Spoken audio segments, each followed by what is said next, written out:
عز وجل ونتوكل عليه ونستهديه ونعوذ بالله تعالى من شرور أنفسنا ومن سيئات أعمالنا. من يهد الله فهو مهتد ومن يضلل فلن تجد له وليا مرشدا.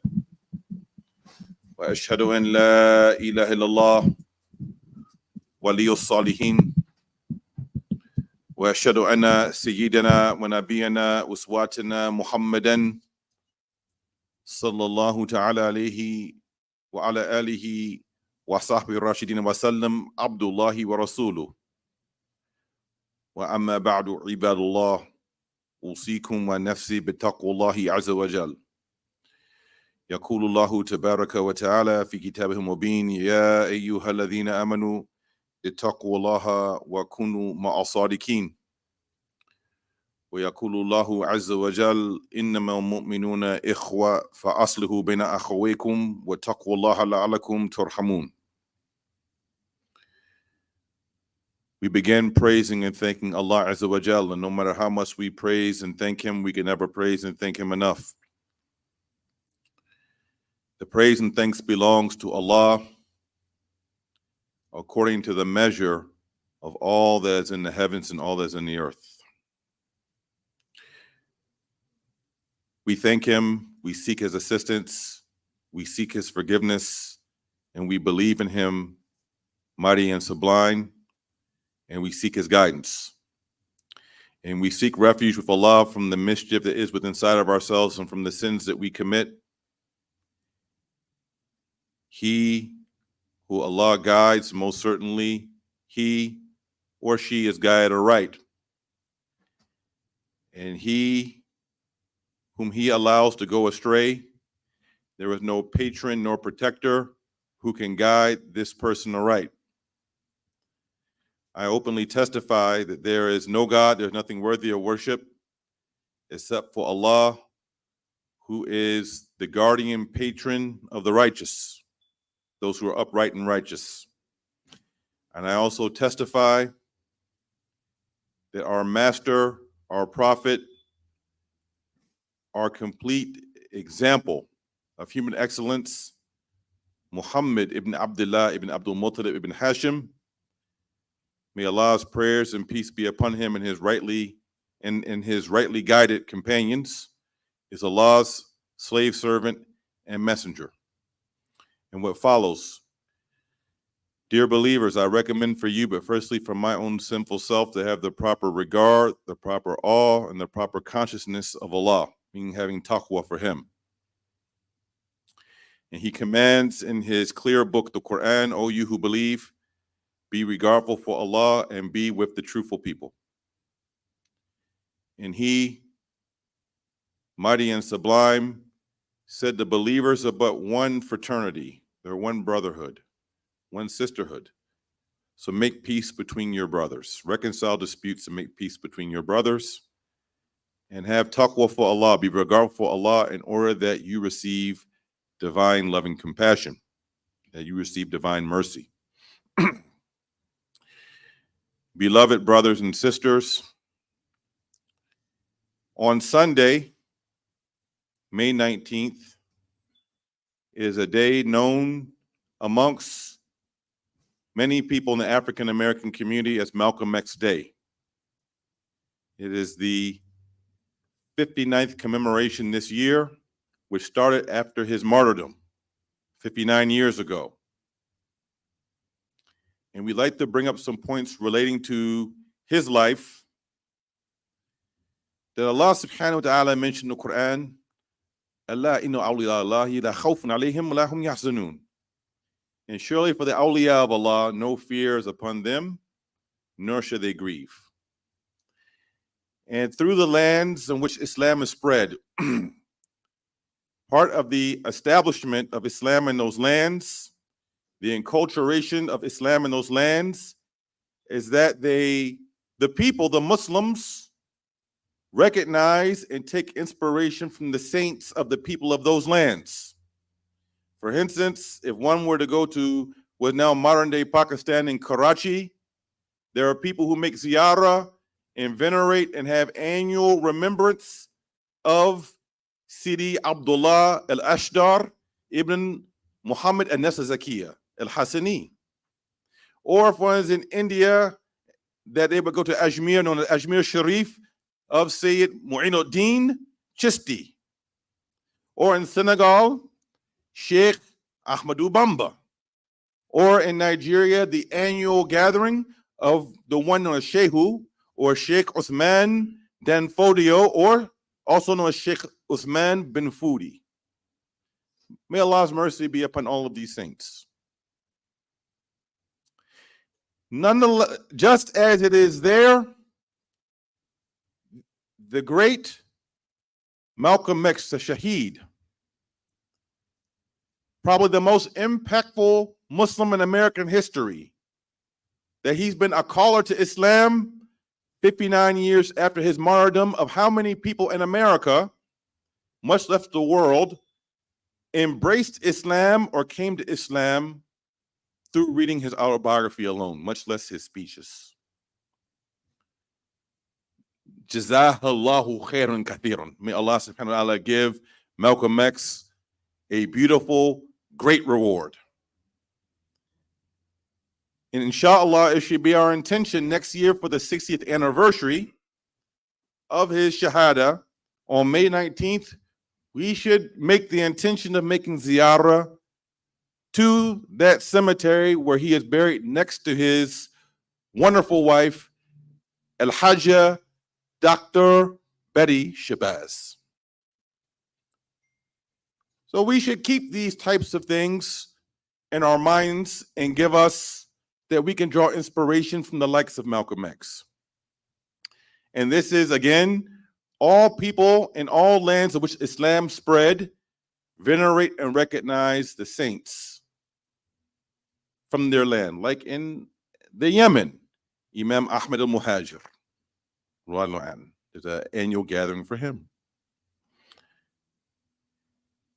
Malcolm, the second point we'd like to make out of 3 points.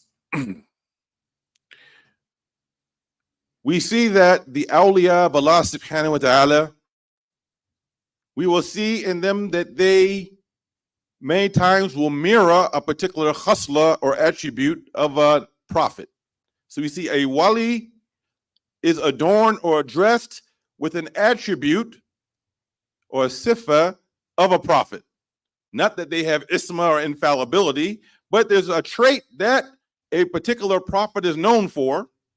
You will see that exhibited through a wali of Allah subhanahu wa ta'ala, or a waliya, because there are female saints as well, not just male saints. And then we also will see a wali will reflect the traits of another wali. So for instance, we look at Malcolm's life and we see some shades of similarity of one of the companions in his life, in a sense. Salman al-Farisi, radiyallahu anhu. Salman the Persian. Salman was born into a Majusi family, or Zoroastrian. Then when he came across Christianity, through his sincerity, he gave up the religion of his forefathers because he found something that he believed to be better. So he became Christian. And then when he came in contact with Al-Habib Al-Mustafa Muhammad sallallahu ta'ala alayhi wa alayhi wa sallam, then he left that which was better than Zoroastrianism for that which was best, Al-Islam. This was the journey of Salman al-Farisi, Sahabi Jalil, radiyallahu anhu. Malcolm X likewise was born into a household of Christians. His father was a Christian preacher. When he went to prison, he found through his siblings, the Nation of Islam, something that he found that he believed was superior to Christianity. And in the end of his life, he came to the Quran and the Sunnah of the Prophet sallallahu ta'ala alayhi wa alihi wa sallam. He came to that which was afdal, that which was superior to the Nation of Islam, and correct creed. So we see a mirror between these two, which shows the sidq, or the sincerity and truthfulness of Malcolm. And this is the attribute of the awliya of Allah subhanahu wa ta'ala. As-sidq al-niyya, wa-sidq al-qawl, wa-sidq al-amal. The awliya of Allah subhanahu wa ta'ala, these are people who are known to be sincere in their intentions, and this is reflected through when naysayers and opposition come, they have sidq al-azm. They don't give up because of naysayers. They don't give up because of criticism. Their sincerity, they stick to the path of that which they say. Allah subhanahu wa ta'ala says, from the believers are real men who are truthful to the covenant that they took with Allah. Then they are truthful in their speech, and they are truthful in their actions. They're truthful in lisan al-maqal and lisan al-hal. The speech with the words and the speech with their spiritual states that then is exhibited through their mannerisms and actions. It's Malcolm. So we take a look at this and we take a sign from this in his life. The other sign that we take is that, yes, Malcolm gave up the false ideology of the Nation of Islam of anthropomorphism. At-tajsim wa tashbih, he gave this up, of anthropomorphism and corporalism. This means that God can have some sort of likeness amongst the creation.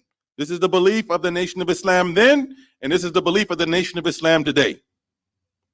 That God can come in the person of a man. Because this is the belief that Malcolm once held, that a man of South Asian background came to the city of Detroit allegedly on July 4th, 1930, that he was, astaghfirullah, Allah in the person.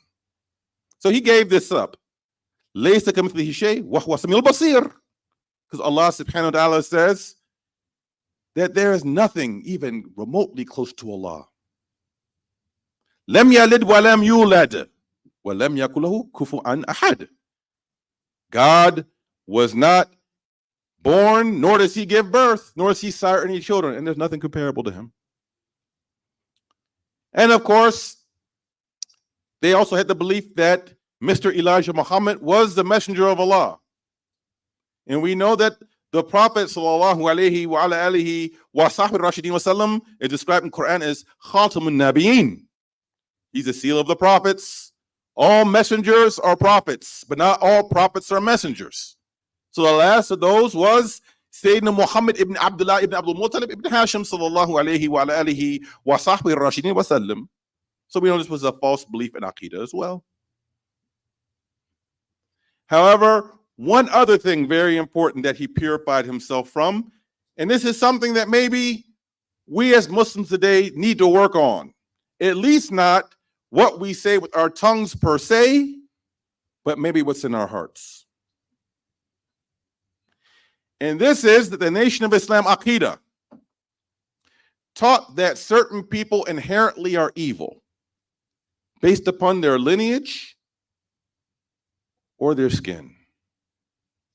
That all white people are shayateen min al-ins, by nature, by fitrah.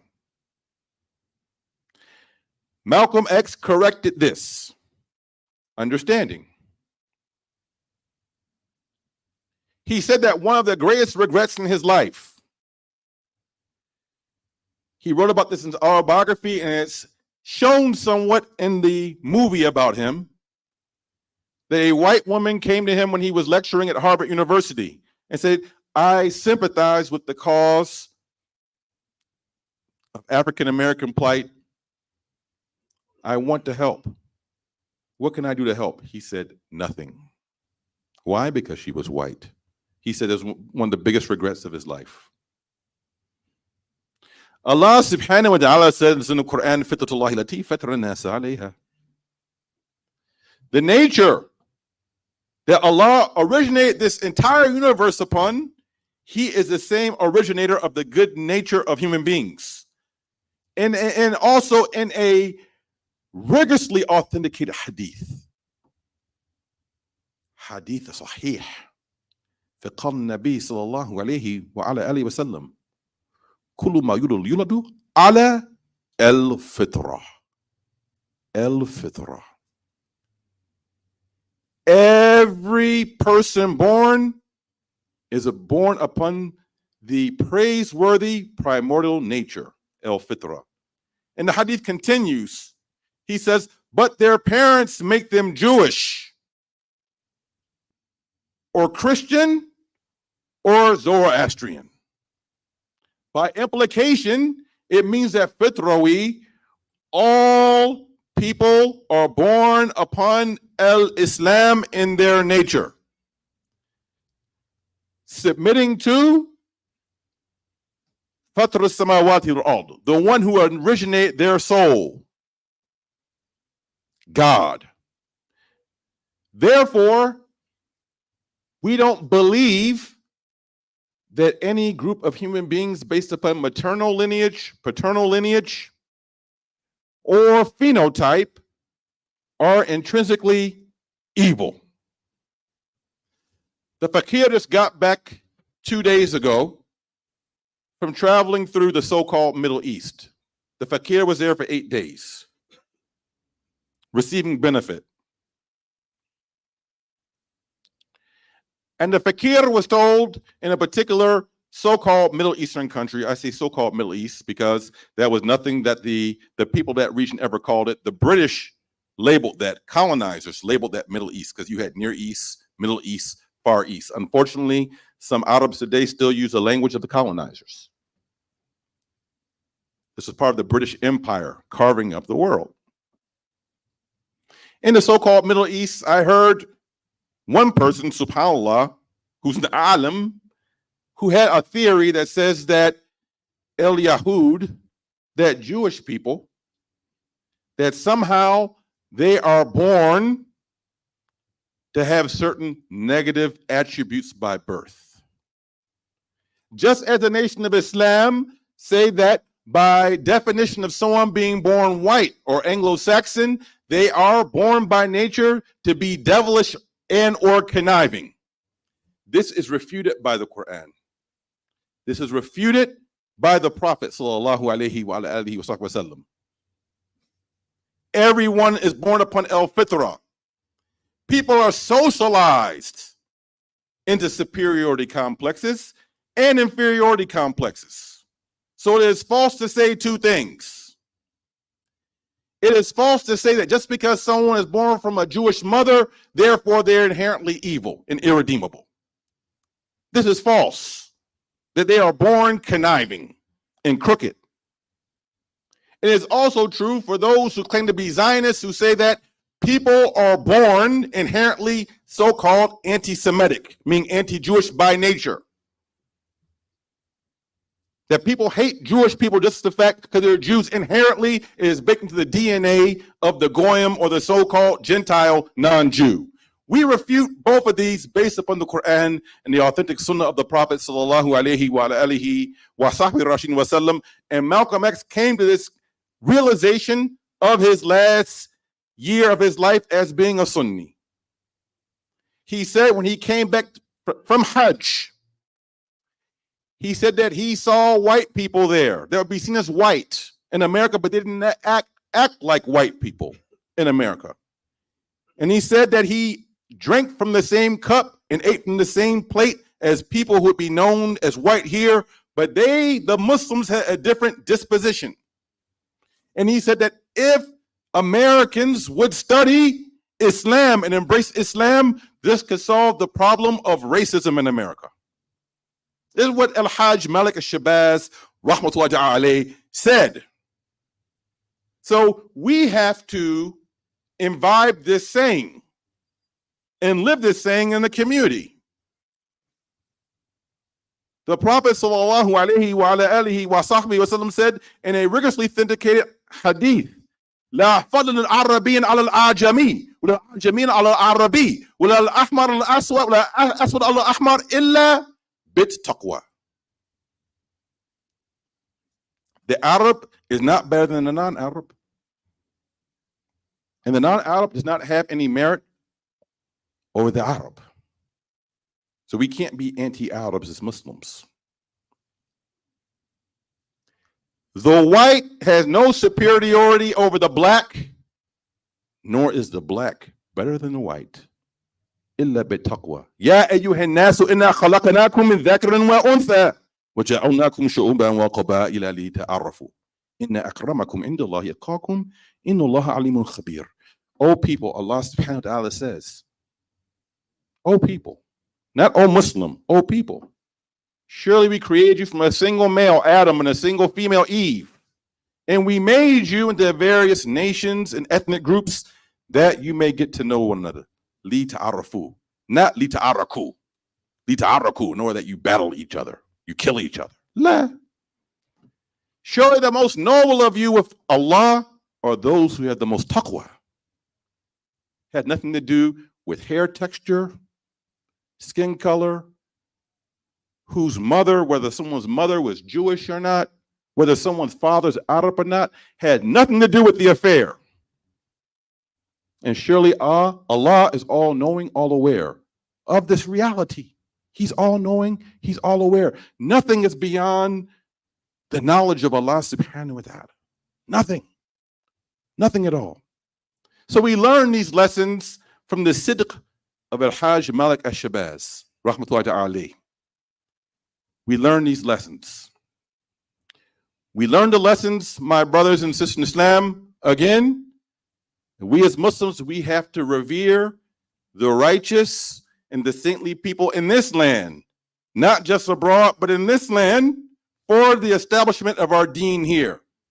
And I believe through the science of Fakir believes, if there's anyone that we can say with some sort of certainty is a wali of Allah subhanahu wa ta'ala in America, it would be Al-Hajj Malik Al-Shabazz, rahmatullahi ta'ala. The second is the sojourn of Malcolm being a man of truth, just as Salman al-Farsi was a man of truth, who was born Zoroastrian, went to Christianity, and died upon Islam. Malcolm X was born into Christianity, became a nation member, and died as a Sunni. And the third is, we have to be careful not to take on other people's baggage, especially as us who will call us reverts or converts. We don't take on people's baggage and misunderstandings of looking at other people as being irredeemable, including if they're Yahud. There were Sahaba who were Yahud that came to Islam during the time of the Prophet sallallahu alaihi wasallam. We should be praying for those people, not some of these slogans that we have in some of the so-called Middle Eastern countries when they say down with the Jew, death to the Jew, and all these sorts of foolish type of slogans that haven't gotten these people anywhere. Their failed political understanding of Islam has gotten them nowhere. And we, especially us as American Muslims, especially those of us who come through convert backgrounds, who either our parents were converts or we converted, we can't take on these misunderstandings and this baggage and other people's sensitivities that are based in Baltimore. We cannot. We can't afford to do that here in the United States of America. May Allah subhanahu wa ta'ala elevate the maqam of Al-Hajj Malik Shabazz, Malcolm X. May Allah subhanahu wa ta'ala raise the maqam of his beloved wife, Al-Hajja Betty Shabazz. May Allah's mercy be upon both of them. أقول قولي هذا استغفر الله لكم.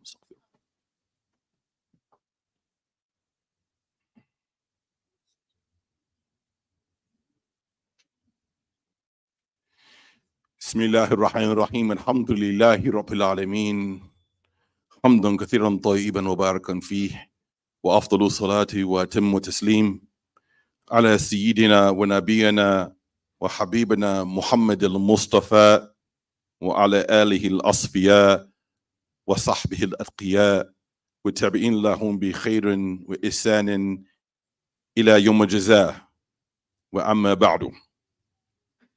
إن الحمد لله نحمده ونستعينه ونستغفره ونعوذ بالله من شرور أنفسنا وسيئات أعمالنا من يهده الله فلا مضل له ومن يضلل فلا هادي له وأشهد أن لا إله إلا الله وحده لا شريك له وأشهد أن محمدا عبده ورسوله اللهم اجعل صلواتك وبركاتك ورحمتك على محمد النبي وأزواجه أمهات المؤمنين وذرياته وأهل بيته كما صليت على إبراهيم إنك حميد مجيد اللهم صل على محمد عبدك ورسولك وصل على المؤمنين والمؤمنات والمسلمين والمسلمات اللهم اغفر للمؤمنين والمؤمنات والمسلمين والمسلمات الأحياء منهم وأموات اللهم أعز الإسلام والمسلمين لا إله إلا أنت سبحانك إنا كنا من الظالمين اللهم اغفر لنا ذنوبنا جميعا برحمتك يا أرحم الراحمين يا أرحم الراحمين يا أرحم الراحمين فرج عن المسلمين